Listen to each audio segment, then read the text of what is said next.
നമസ്കാരം. ഇന്നത്തെ നമ്മുടെ ചിന്താവിഷയം രഥകൽപ്പനയാണ്.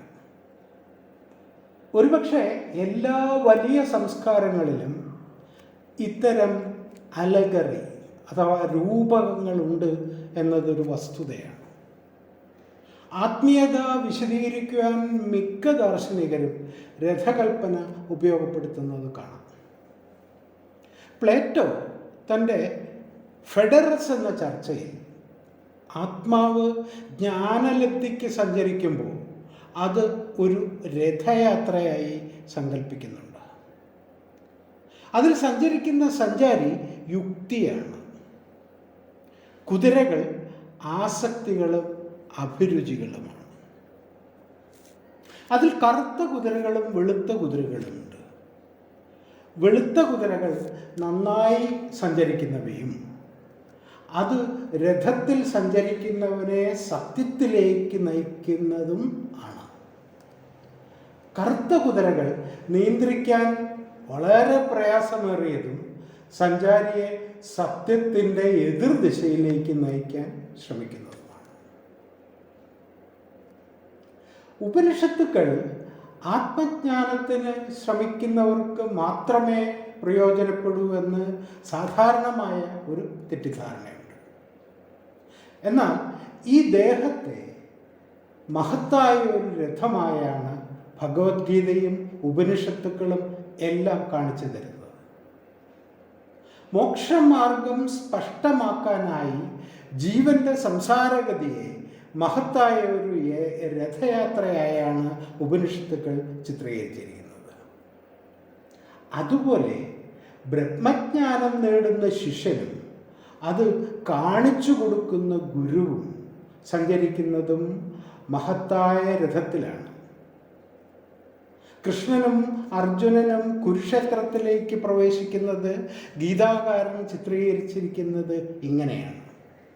തഥാ ശ്വേതൈർഹയൈരുക്തൈ മഹതി സ്യന്തനൈ സ്ഥിതൗ മാധവ പാണ്ഡവാച്ചൈവ ദിവ്യം ശംഖ് പ്രദദ്മധു.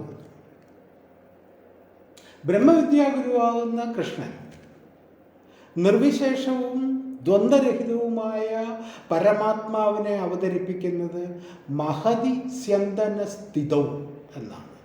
അതായത് വെള്ളക്കുതിരകളെ പൂട്ടിയ മഹത്തായ രഥത്തിൽ ആണ് എന്ന്. ഇവിടെ പ്ലേറ്റോയുടെ കറുത്ത കുതിരകളില്ല. കാരണം അതിലിരിക്കുന്നത് വിശ്വാത്മാവായ ശുദ്ധ ബോധമാണ്. ദശോപനിഷത്തുക്കളിൽ വളരെ പ്രധാനപ്പെട്ടതാണ് കഠോപനിഷത്ത്. അതിൻ്റെ പ്രാധാന്യം അറിയണമെങ്കിൽ ഈ ഉപനിഷത്തിലെ നിരവധി ശ്ലോകങ്ങൾ ഭഗവത്ഗീതയിലേക്ക് അതേപടിയും അല്പസ്വല്പ മാറ്റത്തോടെയും കോപ്പി ചെയ്തിട്ടുണ്ടെന്ന് മനസ്സിലാക്കുമ്പോഴാണ്. രഥകൽപ്പന ഏറ്റവും വിശദമായി അവതരിപ്പിക്കുന്നത് കഠോപനിഷത്തിലാണ്. കഠോപനിഷത്ത് തുടങ്ങുന്നത് ഒരു കഥയിലൂടെയാണ്. ഉശനുഹ വൈ വാജസ്രവസ്യാഹ സർവവേദാഃ സംദദൗ തസ്യാഹ നചികേത നാമ പുത്ര ആസ. ഒരിക്കൽ വാജസ്രവസ്സന്റെ പുത്രനായ ഉദ്വാലകൻ വിശ്വജിത്ത് എന്ന യാഗം ചെയ്തു. അയാൾക്ക് നചികേതസ് എന്നു പേരുള്ള ഒരു പുത്രൻ ഉണ്ടായിരുന്നു എന്നാണ് പറയുന്നത്. സ്വർഗം ആഗ്രഹിച്ചാണ് ഈ യജ്ഞം ചെയ്തത്. അതായത് ഉദ്ദാലകൻ കർമ്മകാണ്ഡ വേദത്തിൻ്റെ ഒരു അനുയായി ആയിരുന്നു. വിശുദ്ധിയാഗം എന്ന് പറഞ്ഞാൽ തനിക്കുള്ള സർവസ്വവും ദാനം ചെയ്തുകൊണ്ട് ഇതം ന മമ എന്ന ആശയം നടപ്പാക്കലാണ്. അങ്ങനെ ഉദ്ദാലകൻ്റെ യജ്ഞം നടക്കുമ്പോൾ അവിടെ ഉദ്ദാലകൻ്റെ പുത്രൻ നചികേതസ് അല്പവയസ്കൻ എന്നാണ് ഉപനിഷത്ത് പറയുന്നത്. അതുകൊണ്ട് കൃത്യം വയസ്സ് നമുക്കറിയില്ല. കഠോപനിഷത്ത് ഭാഷ്യത്തിൽ ശങ്കരാചാര്യർ പറയുന്നു 10 വയസ്സിൽ താഴെ ആയിരിക്കണം എന്നാണ്. അച്ഛൻ സർവസ്വവും ദാനം ചെയ്യാൻ തുടങ്ങിയപ്പോൾ നചികേതസിൽ ഭക്തിയും ശ്രദ്ധയും ഉദയം ചെയ്തു എന്നാണ് പറയുന്നത്. എന്തായിരുന്നു ആ ഭക്തിയും ശ്രദ്ധയും? സ്വന്തം അച്ഛൻ നല്ല പശുക്കളെയെല്ലാം ഒളിപ്പിച്ചു വെച്ച്, അന്നത്തെ സമ്പത്ത് ഗോസമ്പത്താണല്ലോ, എന്നിട്ട് എഴുന്നേറ്റ് നടക്കാൻ പോലും കഴിയാത്ത പശുക്കളെ ആണ് ദാനം ചെയ്യുന്നത്. ഇതാണ് നചികേതസ് കാണുന്നത്. അപ്പോഴാണ് ശ്രദ്ധ അല്ലെങ്കിൽ ഭക്തി ഉണ്ടായത്. ഇങ്ങനെയുള്ള ദാനം കൊണ്ട് എൻ്റെ അച്ഛന് സ്വർഗമല്ല നരകമാണല്ലോ കിട്ടാൻ പോകുന്നത് എന്ന് ചിന്തിച്ചിട്ട് അവൻ ചോദിച്ചു, വിശ്വജിത്ത് യാഗത്തിൽ സർവസ്വവും ദാനം ചെയ്യണമല്ലോ അച്ഛാ, ഞാനും അങ്ങയുടെ സ്വത്താണല്ലോ, അങ്ങെന്നെ ആർക്കാണ് ദാനം ചെയ്യാൻ പോകുന്നത്? ആദ്യം ഉദ്ദാലകൻ ഒരു മറുപടിയും പറഞ്ഞില്ല. പക്ഷേ നചികേതസ് രണ്ടാമതും മൂന്നാമതും ചോദിച്ചപ്പോൾ അച്ഛന് ദേഷ്യം വന്നു. ദ്വിതീയം തൃതീയം തം ഹോവാച മൃത്യുവേ ത്വം ദദാമി. ദേഷ്യപ്പെട്ട് അദ്ദേഹം പറഞ്ഞു, നിന്നെ ഞാൻ മൃത്യുവിനാണ് കൊടുക്കാൻ പോകുന്നത്. നചികേതസ് തീരുമാനിച്ചു, അച്ഛൻ്റെ വാക്കുകൾ അസത്യമാകാൻ പാടില്ല, അതുകൊണ്ട് ഞാൻ മൃത്യുലോകത്തേക്ക് പോകുന്നു. അങ്ങനെ നചികേതസ് യമലോകത്തെത്തി. അങ്ങനെ ഉപനിഷത്തിൻ്റെ മുഖ്യ ഉപദേശത്തിൻ്റെ വേദി ഒരുങ്ങി. നചികേതസിൻ്റെ വരപ്രാപ്തി അതിലെ മൂന്നാമത്തെ വരമായി ചോദിക്കുന്ന ചോദ്യത്തിൻ്റെ ഉത്തരത്തിലാണ് യമൻ ഒരു മോഡൽ അവതരിപ്പിക്കുന്നത്. നചികേതസിൻ്റെ മൂന്നാമത്തെ ചോദ്യം ഇങ്ങനെയാണ്: യമരാജാവേ, മരിച്ചവരെക്കുറിച്ച് ഈ സംശയം എല്ലാവർക്കും ഉണ്ട്. അതായത് ചിലർ പറയുന്നു മരണശേഷം എന്തോ അവശേഷിക്കുന്നുവെന്ന്, ചിലർ പറയുന്നു മരണശേഷം ഒന്നും അവശേഷിക്കുന്നില്ല എന്ന്. അങ്ങാണല്ലോ മരണത്തിൻ്റെ അധിപൻ, അതുകൊണ്ട് അങ്ങ് എനിക്ക് ഇതിൻ്റെ ഉത്തരം പറഞ്ഞു തരണം. അടിസ്ഥാനപരമായി ഞാൻ ആര് എന്നാണ് ചോദ്യം. നമ്മൾ ഭഗവത്ഗീതയിൽ കേൾക്കുന്ന ശ്ലോകങ്ങൾ പലതും ഇവിടെ യമൻ പറയുന്നുണ്ട്. ന ജായതേ മ്രിയതേ വാ വിപച്ചി ന്യായം കുതച്ഛിന്ന ബഹുവ കച്ചിത് അജോ നിത്യ ശശ്വതോയം പുരാണോ ന ഹന്യത്തെ ഹന്യമാനേ ശരീരേ. പിന്നീട് യമൻ പറഞ്ഞു, പ്രിയ ശിഷ്യ, നീ ഇങ്ങനെയൊന്ന് സങ്കല്പിച്ചു നോക്കൂ.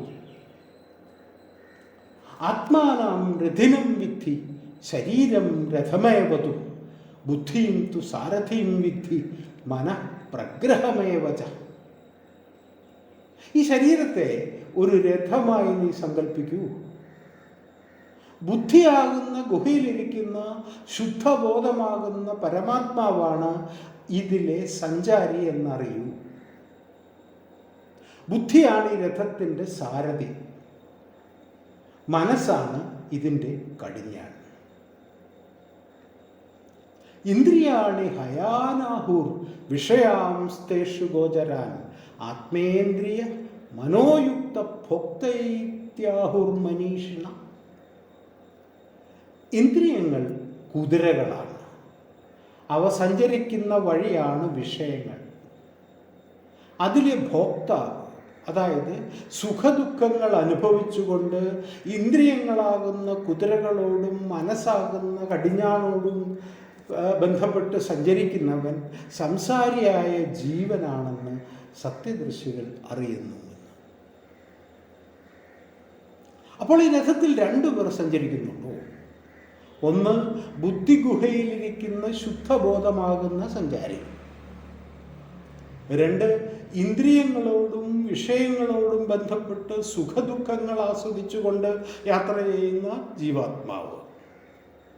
അങ്ങനെ രണ്ട് ഉണ്ടെങ്കിൽ അത് ദ്വൈതമാകും. പക്ഷേ ഉപനിഷത്ത് അദ്വൈതമാണ് പറയുന്നത് എന്നാണല്ലോ നമുക്ക് കരുതിയിരിക്കുന്നത്. ഈ രൂപകം നമുക്ക് ഒന്നുകൂടി സംഗ്രഹിക്കാം. ബുദ്ധിയാകുന്ന സാരഥി ഓടിക്കുന്ന ശരീരമാകുന്ന രഥത്തിൽ മനസ്സാകുന്ന കടിഞ്ഞാൺ കൊണ്ട് ഇന്ദ്രിയങ്ങളാകുന്ന കുതിരകളെ പൂട്ടി ശബ്ദസ്പർശ രസഗന്ധ കാഴ്ചകളാകുന്ന മാർഗത്തിലൂടെ സഞ്ചരിച്ച് ശുദ്ധബോധമാകുന്ന തത്വം ഈ രഥവുമായി ചേർന്ന് ഒരു ജീവിതം പേറി സംസാരയാത്ര നടത്തുന്നു എന്ന്. അപ്പോൾ ഇത് രണ്ടല്ല, ഒന്ന് തന്നെയാണ്. ഭഗവത്ഗീത പറയുന്നു, ഇതം ശരീരം കൗന്ദേയ ക്ഷേത്രമിത്യഭിധീയതേ ഏതത്യോ വേത്തി തം പ്രാഹു ക്ഷേത്രജ്ഞ ഇതി തത്വിത. ഹേ അർജുന, ഈ ശരീരം ക്ഷേത്രമെന്ന് പറയപ്പെടുന്നു. ആരാണോ ഇതിനെ അറിയുന്നവൻ അവനെ ക്ഷേത്രജ്ഞനെന്നും പറയുന്നു. എങ്കിൽ ഇപ്പോഴും ഇത് രണ്ടല്ലേ എന്ന് ചോദ്യം ഉയരാം. അല്ല, അതിൻ്റെ ഉത്തരം വീണ്ടും പറയുന്നു. മത്ത പരതരം നാന്യത് കിഞ്ചിദസ്തി ധനജ്ഞയ മൈ സർവമിതം പ്രോതം സൂത്രേ മണിഗണായവ. നൂലിനെ ആശ്രയിച്ച് മുത്തുകൾ നിൽക്കുന്നത് പോലെ എന്നെ ആശ്രയിച്ചാണ് ഇതെല്ലാം നിലനിൽക്കുന്നത്. അങ്ങനെ ഞാനാകുന്ന നൂലിൽ കോർത്ത മുത്തുകളായി മാത്രം മനസ്സിലാക്കിയാലും ഒരുപക്ഷെ തെറ്റും. കാരണം ക്ഷേത്രജ്ഞ മാം വിദ്ധി സർവക്ഷേത്രേഷു ഭാരത ക്ഷേത്രയോർ ജ്ഞാനം യത്തജ്ഞാനം മതം മമ. സർവക്ഷേത്രങ്ങളിലും ക്ഷേത്രത്തെ അറിയുന്നവനും ഞാൻ തന്നെയാണ്. അതായത് ശുദ്ധബോധസ്വരൂപനായ ഞാൻ ഇന്ദ്രിയങ്ങളിലും ഇന്ദ്രിയ വിഷയങ്ങളിലും എന്നെ തന്നെ അധ്യാസം ചെയ്ത് ഈ രഥത്തിൽ സഞ്ചരിക്കുന്നു എന്ന് സാരം. അപ്പോൾ രണ്ടല്ല, ഒന്ന് തന്നെയാണ്. ഒന്നിൻ്റെ പ്രതിഫലനം മാത്രം 1000 കുടത്തിൽ ഒറ്റ സൂര്യൻ പ്രതിഫലിക്കുന്നത് പോലെ. നമുക്ക് രഥത്തിലേക്ക് തിരിച്ചു വരാം. യമൻ നമ്മുടെയൊക്കെ ഒരു മോഡൽ നൽകുകയാണ്. അതല്പം വ്യത്യസ്തമായ ഒരു രഥമാണ്. ഈ രഥം വലിക്കുന്ന കുതിരകൾ അഞ്ചു വഴിക്കാണ് സഞ്ചരിക്കുന്നത്. 5 കുതിരകൾ 5 ഇന്ദ്രിയങ്ങളാണ്. കണ്ണാകുന്ന കുതിര രൂപങ്ങളിലൂടെ അഥവാ കാഴ്ചകളിലൂടെ, മറ്റു കുതിരകൾ യഥാക്രമം ശബ്ദം, സ്പർശം, രസം, ഗന്ധം എന്ന വഴിയിലൂടെയാണ് സഞ്ചരിക്കുന്നത്. അപ്പോൾ ഞാൻ സാധാരണഗതിയിൽ നാമൊക്കെ ചിന്തിക്കും ഇതെല്ലാം കൂടിയാണ് ഞാൻ എന്നാണ്. പക്ഷെ എമ്മൻ പറയുന്നത് നീ ഇതൊന്നുമല്ല, നീ ഇന്ദ്രിയങ്ങളല്ല, അഥവാ സെൻസ് ഓർഗൻസ് അല്ല, മനസ്സുമല്ല, ബുദ്ധിയുമല്ല, ഇന്ദ്രിയ സുഖ ദുഃഖങ്ങളോട് ചേർന്ന് നിൽക്കുന്ന അഹങ്കാരവുമല്ല. ഇതിൽ നിന്നെല്ലാം വേറിട്ട് നിൽക്കുന്ന ഒന്നാണ്. ഒരേ സമയം ഭോക്താവും അതിൻ്റെ സാക്ഷിയും ഞാൻ മാത്രമാണ്. എന്നിട്ട് യമൻ പറയുന്നു, യസ്തു വിജ്ഞാനവാൻ ഭവത്യയുക്തേന മനസാ സദാ തസ്യേന്ദ്രിയാണ്യവശ്യാനി ദുഷ്ടശ്വ ഇവ സാരഥി. ഏതൊരു സാരഥിയാണോ വ്യക്തമായ ലക്ഷ്യങ്ങളില്ലാതെ എപ്പോഴും നിയന്ത്രണമില്ലാത്ത മനസ്സാകുന്ന കടിഞ്ഞാൺ അയച്ചുവിട്ട് ദേഹമാകുന്ന രഥം ഓടിക്കുന്നത്, ആ ബുദ്ധിയാകുന്ന സാരഥിയുടെ ഇന്ദ്രിയങ്ങളാകുന്ന കുതിരകൾ ഒരു നിയന്ത്രണവുമില്ലാതെ തോന്നിയ പാടെ സഞ്ചരിക്കുന്നു. ശ്രദ്ധിക്കൂ, ഇത് മൂന്നും പ്രധാനമാണ്. ഇന്ദ്രിയങ്ങളാകുന്ന ഈ കുതിരകൾ, കടിഞ്ഞാണാവുന്ന മനസ്സ്, തീരുമാനമെടുക്കുന്ന ബുദ്ധി, ഇവയിൽ ശ്രദ്ധ കേന്ദ്രീകരിക്കൂ. ഇവ മൂന്നും നല്ല നിലയിലാണെങ്കിൽ നീ നിന്റെ ലക്ഷ്യത്തിൽ എത്തും. ആ ലക്ഷ്യം ആത്മീയമോ ലൗകികമോ ആവട്ടെ, ഇവ മൂന്നും നല്ല കണ്ടീഷനിലല്ലെങ്കിൽ അത് നിന്റെ ലക്ഷ്യത്തെ പ്രാപിക്കാൻ കഴിയാത്തതാക്കി തീർക്കും എന്ന്. നമുക്കിത് ഓരോന്നായി പരിശോധിച്ച് നോക്കാം. ജോനാഥൻ ഹൈഡിറ്റ് പ്രസിദ്ധനായ ഒരു സൈക്കോളജിസ്റ്റാണ്. അദ്ദേഹത്തിൻ്റെ വളരെ പ്രസിദ്ധമായ ഒരു ഗ്രന്ഥമുണ്ട്, ഹാപ്പിനെസ് ഹൈപ്പോത്തീസിസ്. പോസിറ്റീവ് സൈക്കോളജി ഇന്ന് വളരെ പ്രസിദ്ധമായ ചിന്താ പദ്ധതിയുടെ ഒരു പ്രമുഖനായാണ്. അദ്ദേഹം പറയുന്നു, ഞാൻ എന്ന് പറയുന്നത് ഒരു ഏകാത്മകമായ ഒന്നല്ല. അദ്ദേഹം നമ്മുടെ ശരീരത്തെ ഒരു ആനയോടാണ് ഉപമിക്കുന്നത്. ആനപ്പുറത്തിരിക്കുന്ന ആനക്കാരന് പോകേണ്ട വഴി കൃത്യമായും അറിയാം. ഇനി അയാൾക്ക് വേണമെങ്കിൽ ഒരു മാപ്പ് ഉപയോഗിക്കുകയും ചെയ്യാം.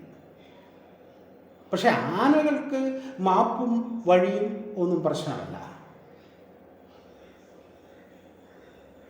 ആനക്കാരന് ആനയെ നിയന്ത്രിക്കാൻ കഴിയുന്നത് ആനയ്ക്ക് നല്ല മൂടുള്ളപ്പം മാത്രമാണ്. അങ്ങനെ ആനയ്ക്ക് നല്ലൊരു മൂടാണെങ്കിൽ അയാൾ ലക്ഷ്യത്തിലെത്തും. അല്ലെങ്കിലോ ആനയ്ക്ക് അയാളേക്കാൾ ബലമുണ്ട്, ആന ആനയുടെ വഴിയെ പോകും. അതുപോലെ തന്നെയാണ് നമ്മുടെ ഇന്ദ്രിയങ്ങളും നമ്മുടെ ബുദ്ധിയും. ബുദ്ധിക്ക് വളരെ കാര്യങ്ങൾ അറിയാം, അതിലൊക്കെ യോജിപ്പും ഉണ്ട്. പക്ഷേ അതനുസരിച്ച് ശരീരം പ്രവർത്തിച്ചില്ലെങ്കിലും നമ്മുടെ ബുദ്ധിക്ക് ഉറപ്പുണ്ട്, രാവിലെ എഴുന്നേറ്റ് വ്യായാമം അല്ലെങ്കിൽ യോഗ ഒക്കെ ചെയ്താൽ നമുക്ക് നല്ലതാണ് എന്ന്. പക്ഷെ രാവിലെ എഴുന്നേൽക്കണമെങ്കിൽ ശരീരം വിചാരിക്കണം. നമ്മുടെ ശരീരത്തിന് അതിൻ്റേതായ ഇൻ്റലിജൻസ് ഉണ്ട്. നമ്മളുടെ അന്നനാളം മുതൽ ഗുദം വരെ നീളുന്ന ഗട്ട് എന്നതിൽ ഏതാണ്ട് 100 മില്യൺ ന്യൂറോൺസ് ഉണ്ട്. അവ പലപ്പോഴും തലച്ചോറിലേക്ക് സന്ദേശങ്ങൾ കൈമാറാറുമുണ്ട്.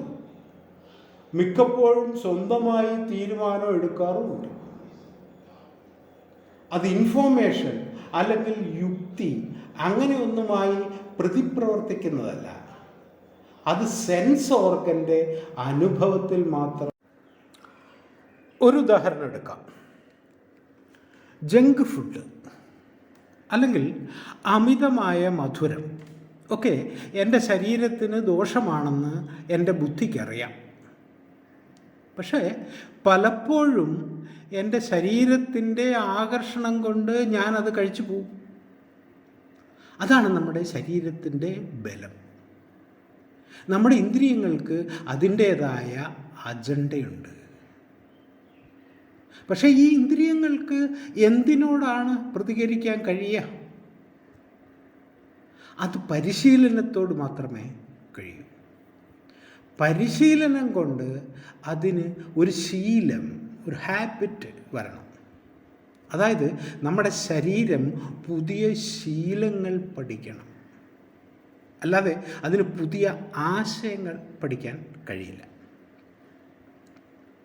ഇവൻ പറഞ്ഞത്, നിന്റെ കുതിരകൾ നല്ലതാണെങ്കിൽ നിനക്ക് നിന്റെ ലക്ഷ്യത്തിലെത്താം എന്നാണ്. തസ്യേന്ദ്രിയാണി വശ്യാണി സദശ്വ ഇവ സാരഥി. ഇന്ദ്രിയങ്ങൾ ശ്രേഷ്ഠങ്ങളായ കുതിരകളെപ്പോലെ നിയന്ത്രണാധീനമായിരിക്കണം എന്ന്. അതായത് നിന്റെ ഇന്ദ്രിയങ്ങൾ നല്ല ശീലങ്ങൾ പഠിക്കേണ്ടതാകുന്നു എന്ന്. നമ്മൾ കാണുന്ന എല്ലാ മഹാന്മാരിലും നല്ല ശീലങ്ങൾ നമുക്ക് കാണാൻ കഴിയും. ഒരിക്കൽ നല്ല ശീലങ്ങൾ ഒരു ഹാബിറ്റായി മാറിയാൽ അത് എന്നേക്കും നിലനിൽക്കും. ആഗ്രഹങ്ങൾ പ്രവർത്തിക്കുന്നത് പ്രാഥമികമായി ഇന്ദ്രിയങ്ങളാണ്, പിന്നീട് മനസ്സിലും, പിന്നീട് ബുദ്ധിയിലും. അതുകൊണ്ട് ഇന്ദ്രിയങ്ങളെ പരിശീലനത്തിലൂടെ മാത്രമേ നിയന്ത്രിക്കാൻ കഴിയൂ. അതുകൊണ്ടാണ് ഭഗവത്ഗീതയിൽ കൂർമ്മയോഗം ഉപദേശിക്കുന്നത്. യഥാ സംഹരതേ ചായം കൂർമ്മോങ്കാനീവ സർവശ ഇന്ദ്രിയാണിന്ദ്രിയാണർത്ഥേഭ്യ തസ്യ പ്രജ്ഞപ്രതിഷ്ഠിത. ആമ തൻ്റെ അവയവങ്ങളെ പ്രതികൂല സാഹചര്യത്തിൽ എങ്ങനെ ഉള്ളിലേക്ക് വലിക്കുന്നുവോ അതുപോലെ ഒരാൾ തൻ്റെ ഇന്ദ്രിയങ്ങളെ ഇന്ദ്രിയാർത്ഥങ്ങളിൽ നിന്നും പിൻവലിക്കുമ്പോൾ അയാളുടെ പ്രജ്ഞ ഉറയ്ക്കുന്നു. അതായത് ഇന്ദ്രിയങ്ങളെ നിലയ്ക്ക് നിർത്തണമെങ്കിൽ അതിന് നല്ല ശീലങ്ങൾ പഠിപ്പിക്കണം. പരിശീലനം മാത്രമാണ് പോംവഴി. ഒരു ശീലം മാറ്റി മറ്റൊന്നിലേക്ക് പോകുന്നത് ഇന്നൊരു ശാസ്ത്ര വിഷയം തന്നെയാണ്.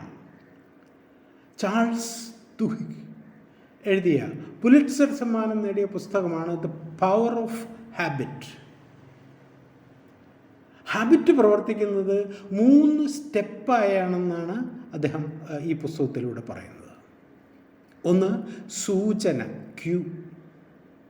2 ദിനചര്യ, റുട്ടീൻ. 3 പ്രതിഫലം, റിവാർഡ്. ഇതിൽ ഈ ചര്യ മാറ്റിയാൽ ഏത് ഹാബിറ്റും മാറ്റാൻ കഴിയും എന്നാണ് ഇതിലെ ആശയം. ഇനി അടുത്ത തലത്തിലേക്ക് പോകാം. മനസ്സ്. അതാണല്ലോ കുതിരകളെ നിയന്ത്രിക്കുന്ന കടിഞ്ഞാൺ. മന പ്രഗ്രഹമേവച. നമ്മുടെ ഇന്ദ്രിയങ്ങൾ എല്ലാം നേരത്തെ പറഞ്ഞ പോലെ പരിശീലനം കൊണ്ട് നല്ല ഹാബിറ്റ് ഉണ്ട് എന്ന് കരുതുക. പക്ഷേ മനസ്സ് നേരെ അല്ലെങ്കിലോ? അതുകൊണ്ടാണ് യമൻ പറയുന്നത് സമനസ്കൻ ആവണം എന്ന്. യസ്തു വിജ്ഞാനവാൻ ഭവതി സമനസ്ക സദാ ശുചി സതു തത്പദമാപ്നോതി യസ്മാത് ഭൂയോ ന ജായതേ. വിവേകിയും സമനസ്കനുമായ മനുഷ്യൻ അവൻ്റെ പരമലക്ഷ്യത്തെ പ്രാപിക്കുന്നു എന്ന്. സമനസ്കൻ എന്ന് പറഞ്ഞാൽ മൈൻഡ്ഫുൾനെസ് എന്ന് സാരം. സാധാരണഗതിയിൽ നമ്മളെല്ലാവരും എല്ലായ്പ്പോഴും ശ്രദ്ധയില്ലായ്മയുടെ ഒരു പുകമറയ്ക്കുള്ളിലാണ് ജീവിക്കുന്നത്. ഒട്ടുമിക്ക സമയങ്ങളിലും നമ്മൾ ഏതാണ്ടൊക്കെ യാന്ത്രികമായാണ് പ്രവർത്തിക്കുന്നത്. മിക്ക നേരങ്ങളിലും നമ്മുടെ മനസ്സ് ഭൂതകാലത്തിൽ നിന്നും ഭാവിയിലേക്കും അവിടെ നിന്ന് തിരിച്ചും ഇങ്ങനെ ആന്തോളനം ചെയ്തുകൊണ്ടിരിക്കും. അന്ന് ഞാൻ അങ്ങനെ ചെയ്തിരുന്നെങ്കിൽ, ആ ജോലി സ്വീകരിച്ചിരുന്നെങ്കിൽ, ആ പെൺകുട്ടിയെ വിവാഹം കഴിച്ചിരുന്നെങ്കിൽ, അങ്ങനെ. അല്ലെങ്കിൽ ഒരുപക്ഷെ ആ ജോലി കിട്ടിയില്ലായിരുന്നുവെങ്കിലോ, അല്ലെങ്കിൽ അവൾ എന്നെ ഉപേക്ഷിച്ച് പോയിരുന്നെങ്കിലോ, അങ്ങനെയും പോവാം. അല്ലെങ്കിൽ അവൻ എന്നോട് അങ്ങനെ ചെയ്തത് ശരിയല്ലല്ലോ, അവനോട് പകരം ചോദിക്കാതിരിക്കാൻ കഴിയുമോ? അങ്ങനെയൊക്കെയുള്ള ചിന്ത, അത്തരം ചിന്തകൾ ആദ്യം ഉദിക്കും. അത് നമ്മിൽ ഒരു അടയാളമുണ്ടാക്കും. വീണ്ടും വീണ്ടും നാം അതേക്കുറിച്ച് ചിന്തിക്കുമ്പോൾ ആ അടയാളം കുറെ കൂടെ ആഴത്തിലാകും. പിന്നീടത് സംസ്കാരമായി മാറും. ഇത്തരം കാര്യങ്ങൾ ഒരു അഡിക്ഷൻ തലത്തിലേക്ക് ചെല്ലുമ്പോൾ യഥാർത്ഥത്തിൽ നമ്മുടെ ന്യൂറൽ സിസ്റ്റം അതിനനുസരിച്ച് പുതിയ കണക്ഷൻസ് ഉണ്ടാക്കി കഴിഞ്ഞിരിക്കും.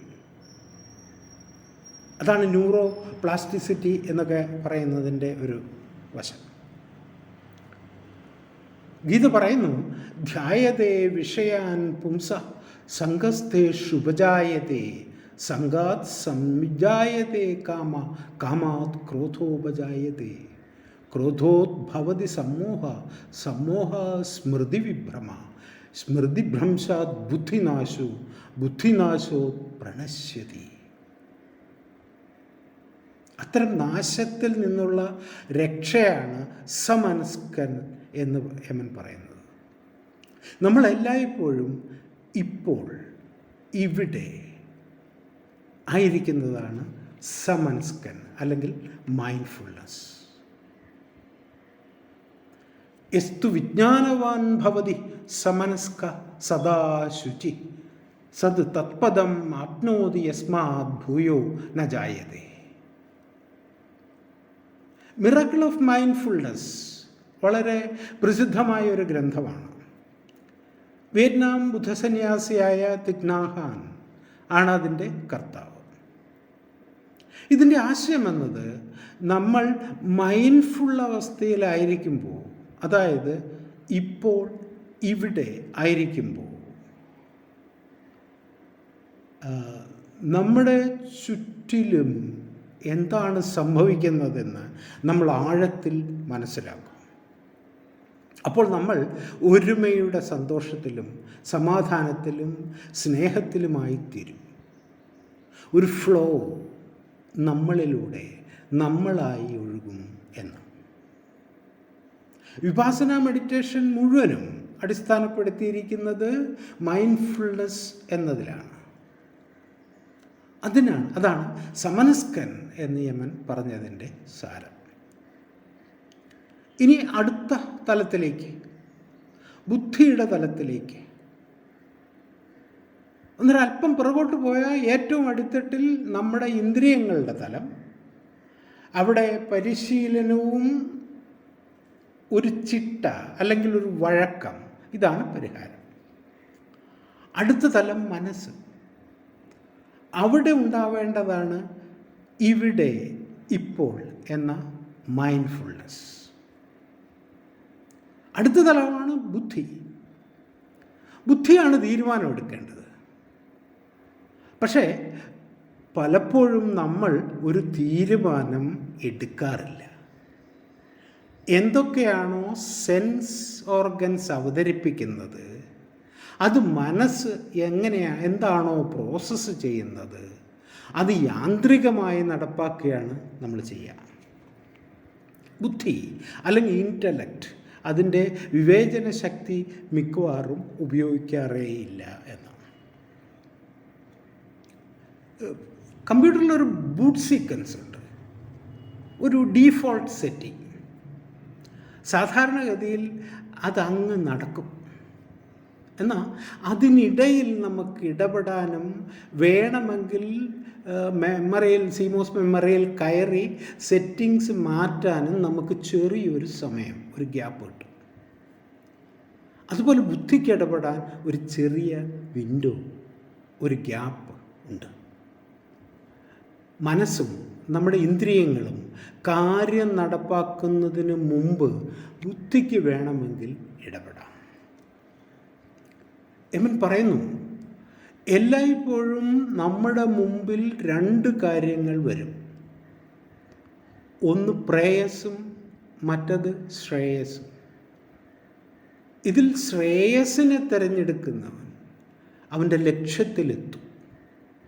പ്രേയസ്സിനെ തിരഞ്ഞെടുത്താൽ അത് നമ്മെ ലക്ഷ്യത്തിലെത്തിക്കുകയില്ല എന്ന്. എന്താണ് ഈ ശ്രേയസ്സും പ്രേയസ്സും? പ്രേയസ് എന്ന് പറയുന്നത് നമുക്ക് തൽക്കാലം സന്തോഷം നൽകുന്നത് ആണ്. ശ്രേയസ് എന്ന് പറയുന്നതോ അത് നമുക്ക് ദീർഘമായ നമ്മുടെ ലക്ഷ്യം എന്താണോ, അത് ഭൗതികമോ ആധ്യാത്മികമോ ആവട്ടെ, ആ ലക്ഷ്യത്തിലേക്ക് എത്തിക്കുന്നതാണ് ശ്രേയസ്. പക്ഷേ മിക്കവാറും നമ്മുടെ ഇന്ദ്രിയങ്ങളും മനസ്സും വളരെ പെട്ടെന്ന് തിരഞ്ഞെടുക്കുന്നത് ഈ പ്രേയസിനെ ആയിരിക്കും. ഇവിടെയാണ് നമ്മുടെ ബുദ്ധി ഇടപെടേണ്ടതെന്നാണ് യമൻ പറയുന്നത്. ശ്രേയച്ഛ പ്രേയച്ഛ മനുഷ്യമേവ സ്തൗ സംഭരീത്യ വിവിനിക്തി ധീര ശ്രേയോ ഹി ധീരോ അഭിപ്രിയസോ വൃണീതേ പ്രേയോ മന്ദോ യോഗക്ഷേമത് വൃണീതേ. കീർത്തിക്ക് കാരണമായ ശ്രേയസ്സും ഭോഗരൂപമായ പ്രേയസ്സും മനുഷ്യൻ്റെ മുന്നിൽ പ്രത്യക്ഷപ്പെടും. എന്നാൽ ബുദ്ധിമാനായ മനുഷ്യൻ രണ്ടിനെയും മനനം ചെയ്തിട്ട് ശ്രേയസ്സിനെ ശ്രേഷ്ഠമെന്ന് കരുതുന്നു. മന്ദബുദ്ധികൾ സുഖഭോഗങ്ങളെ ഉചിതമെന്ന് കരുതുന്നു. അപ്പോൾ ഇന്നത്തെ ചർച്ച നമുക്ക് ഇങ്ങനെ ഉപസംഹരിക്കാം.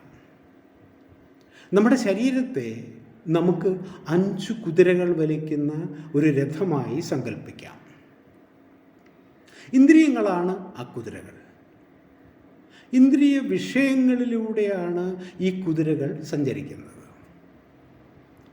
നമ്മുടെ മനസ്സാണ് ഈ കുതിരകളുടെ കടിഞ്ഞാൺ. ഈ രഥം ഓടിക്കുന്നത് ബുദ്ധിയാണ്. അതിൽ സഞ്ചരിക്കുന്നത് ഞാനാണ്.